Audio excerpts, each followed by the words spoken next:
ఇక నేను చెప్పబోయే పాయింట్లను ఒక 6 పాయింట్లుగా విభజించాను.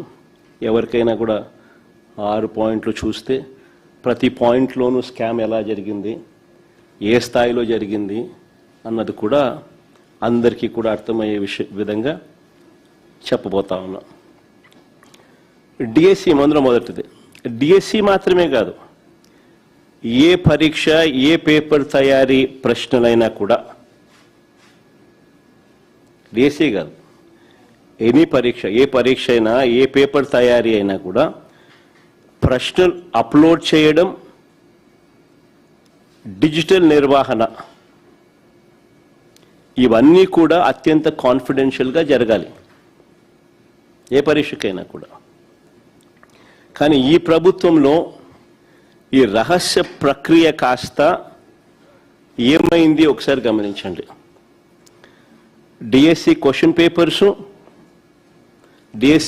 పేపర్లను ఎస్సిఈఆర్టీ అంటే state council of educational research and training వీళ్ళు తయారు చేస్తారు క్వశ్చన్ పేపర్ను.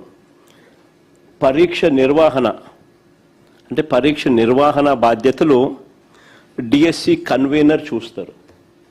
మామూలుగా 2 డిపార్ట్మెంట్స్, ఒకటి ప్రిపరేషను, ఒకటి నిర్వహణ. కానీ చంద్రబాబు గారి ప్రభుత్వంలో డిఎస్సి కన్వీనర్ను పక్కన పెట్టి క్వశ్చన్ పేపర్ తయారీ ప్లస్ పరీక్షల నిర్వహణ, ఈ 2 బాధ్యతలను కూడా ఒకరికి ఎస్సిఈఆర్టీ డైరెక్టర్కి అప్పగించారు. ఇది మొట్టమొదట బీజం పడింది. ఇక్కడ నుంచి స్కీమ్ అనేది స్కామ్గా ఎలా మారింది అనేది ఇక్కడ నుంచి స్టార్ట్ పోతా ఉంది.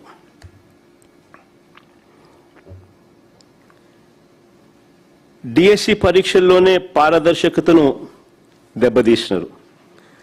అక్రమాలను ఉద్దేశపూర్వకంగానే ఇక్కడ నుంచి ఆద్యం పోశారు.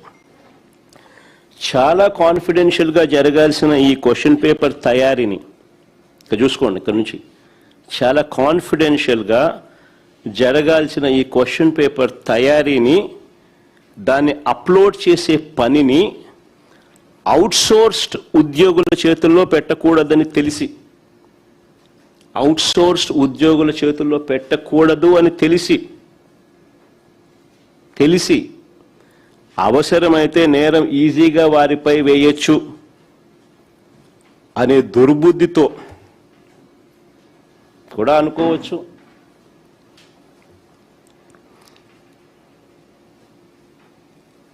ఏకంగా ఈ ప్రక్రియను అవుట్సోర్స్ కాంట్రాక్ట్ ఎంప్లాయీస్తో చేయించారు. ఆశ్చర్యం ఏమిటో తెలుసా? కృష్ణా జిల్లాలో ఇందులో పనిచేసే అవుట్సోర్స్డ్ ఉద్యోగి కృష్ణా జిల్లా సోషల్ స్టడీస్లో ఫస్ట్ ర్యాంక్. కృష్ణా జిల్లాలో సోషల్ స్టడీస్లో ఫస్ట్ ర్యాంక్. అంతటితో ఆగిపోలా. టీజీటీ అంటే ట్రైన్డ్ గ్రాడ్యుయేట్ టీచర్ తెలుగు పరీక్షలో జోన్ 2లో 6వ ర్యాంక్ సాధించినాడు. చూడు ఫస్ట్ ర్యాంక్ ఎంత బాగుందో. Naveen Purama, father's name Radhakrishna, first rank.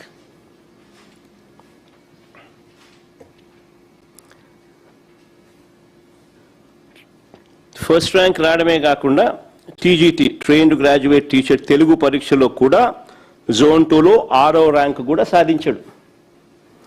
ఒకే వ్యక్తి పరీక్ష నిర్వహణ వ్యవస్థలో ఉండడం,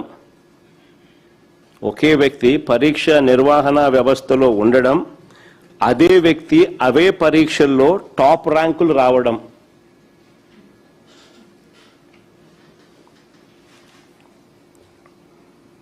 నిజంగా ఇది అతిపెద్ద స్కామ్కు సాక్ష్యం కాదా అని అడుగుతా ఉన్నా.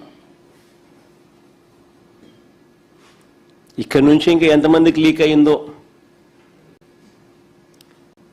ఇది కనిపిస్తూ ఉంది. కనిపించినవి ఇక్కడ నుంచి ఎంతమందికి లీక్ అయిందో అనేది కనిపించడం. అది ఇంకా లోతుగా పోతే తెలుస్తుంది. ఆశ్చర్యం ఏమిటో తెలుసా? ఆశ్చర్యం ఏమిటో తెలుసా? ఒకే వ్యక్తి పరీక్షా నిర్వహణ వ్యవస్థలో ఉండడం, అదే వ్యక్తికి అవే పరీక్షల్లో టాప్ ర్యాంకులు రావడం, ఇది ఒక పెద్ద స్కామ్కు ప్రత్యక్ష సాక్ష్యంగా అవునా కాదా అన్నది ఒకవైపున ప్రశ్నిస్తూ,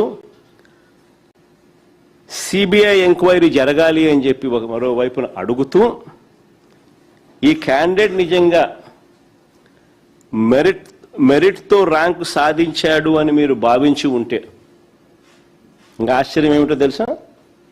ఇక్కడ చూడండి, ఇంట్రెస్టింగ్గా ఉంది కథ.